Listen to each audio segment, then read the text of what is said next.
Mengapa kelompok 4 melakukan langkah somasi ke DPRD Provinsi Kalimantan Selatan terhadap pengumuman hasil fit and proper test calon anggota komisioner periode 2021-2024 yang lalu.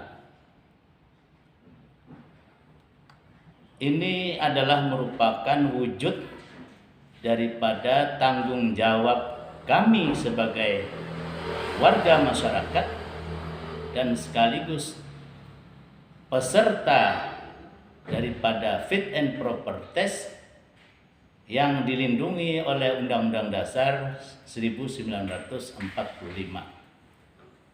Jadi kami menyampaikan somasi ke DPRD Provinsi Kalimantan Selatan ini di dalam rangka tabayun terhadap pengumuman yang telah dipublikasikan beberapa waktu yang lalu.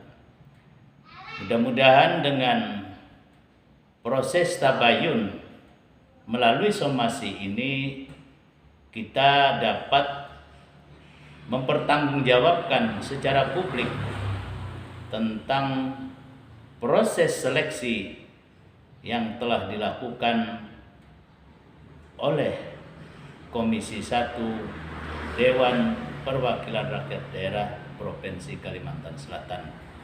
Dan mudah-mudahan dengan adanya somasi ini menjadi pembelajaran bagi kita, bagi masyarakat di bumi Lambung Mangkurat, bahwa berdemokrasi pada hakikatnya adalah kita bermusyawarah untuk mencapai mufakat atas dasar transparansi dan akuntabilitas